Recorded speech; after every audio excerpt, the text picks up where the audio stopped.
Good morning students. आज हम पढ़ेंगे संज्ञा। संज्ञा किसे कहते हैं?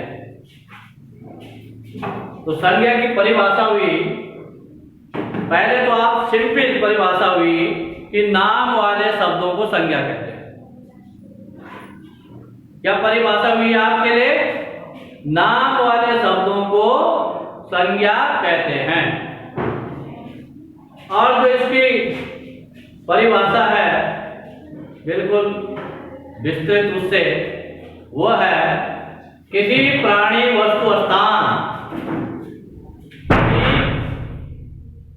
किसी प्राणी वस्तु स्थान या भाव के नाम को संज्ञा कहते हैं।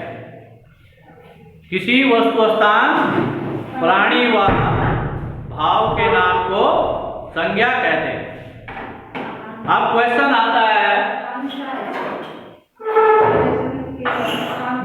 प्रश्न इसमें बनेगा कि संज्ञा की परिभाषा दीजिए या संज्ञा किसे कहते हैं। आपके पास प्रश्न आएगा संज्ञा की परिभाषा लिखिए या संज्ञा किसे कहते हैं। तो आपने बेटा परिभाषा लिखनी है, किसी प्राणी वस्तु स्थान या भाव के नाम को संज्ञा कहते हैं। अब इसका उदाहरण भी देना है, जैसे संज्ञा राम, छाता, घोड़ा, आगरा और मिठास। अब इसमें देखिए, राम कोई नाम है, छाता किसी वस्तु के नाम है, घोड़ा पशु जाति का नाम से संबंधित है, आगरा कोई स्थान है, और मिठास जो हमें महसूस होता है कि स्वाद है, खट्टा है, मीठा है, तो इसमें मिठास। तो ये संज्ञा के उदाहरण।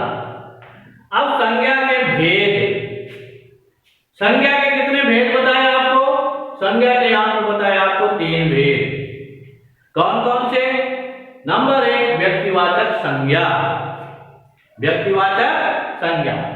नंबर 2 आता है जातिवाचक संज्ञा, और नंबर 3 आया इसका भाववाचक संज्ञा। अब व्यक्तिवाचक संज्ञा किसे कहते हैं?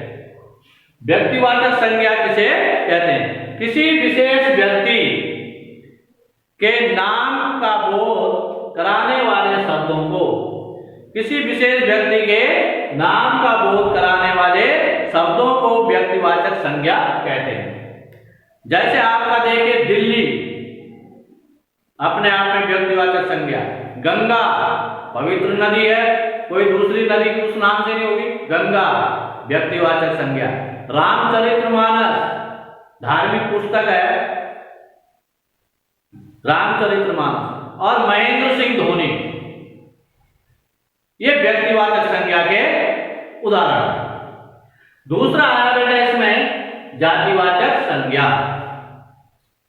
जातिवाचक संज्ञा में जिन शब्दों से वस्तुओं अथवा प्राणियों की पूरी जाति का बोध होता है, जिन शब्दों से वस्तुओं और प्राणियों की पूरी जाति का बोध होता है, उन्हें हम जातिवाचक संज्ञा कहते हैं। जैसे तोता, पक्षी जाति से तोता। किसान, किसान जाति अलग जाति को दर्शा रहा है। कुत्ता प्राणी, उससे कक्षा, किताब, रेल आदि, ये सब क्या है? जातिवाचक संज्ञा को दर्शाते हैं। ये सब जातिवाचक संज्ञा के उदाहरण। अब आता है नंबर 3 आता है भाववाचक संज्ञा। अब भाववाचक संज्ञा किसे कहते हैं? जिस संज्ञा में हमें भाव का अनुभव, जैसे मिठास, बचपन, बुढ़ापा, ये सब क्या है? भाववाचक संज्ञा के उदाहरण। तो इस प्रकार से आपने संज्ञा के बारे में अध्ययन किया और आपको संज्ञा के बारे में, संज्ञा की परिभाषा आपको पता चल गई है। सबसे पहले है सिर्फ नाम वाले शब्द, नाम वाले शब्दों को हम संज्ञा कहते हैं, साधारण सी परिभाषा है। और देखिए, किसी प्राणी, वस्तु, स्थान या भाव के नाम को संज्ञा कहते हैं। ये आपने संज्ञा की परिभाषा है। राम, छाता, घोड़ा, आगरा, मिठास आदि ये इसके उदाहरण होंगे। और संज्ञा के भेद आपको बता दिए गए हैं, व्यक्तिवाचक संज्ञा, जातिवाचक संज्ञा और भाववाचक संज्ञा। तो यहाँ पे हमने संज्ञा के भेदों के बारे में भी जानकारी दी। ठीक है, तो सब बच्चे यहाँ तक समझ गए होंगे। अब ये बताओ कि बचपन और बुढ़ापा कौन सी संज्ञा है? तो बच्चों, बचपन और बुढ़ापा भाववाचक संज्ञा है। बचपन और बुढ़ापा कौन सी संज्ञा है? भाववाचक संज्ञा। तो इस प्रकार से आप लोग क्या है, संज्ञा के बारे में आपने आज क्या है अध्ययन किया। और मैं समझता हूं कि सब बच्चों को संज्ञा की परिभाषा और संज्ञा के भेद की जानकारी अच्छे ढंग से समझ में आ गई होगी। तो इसी के साथ आप इसको घर पे भी अध्ययन करेंगे और याद करेंगे और अपना सिस्टम से क्या है कार्य कॉपी में भी सुंदर राइटिंग के साथ करेंगे। और समझ गए होंगे सब बच्चे। तो इसी के साथ थैंक यू।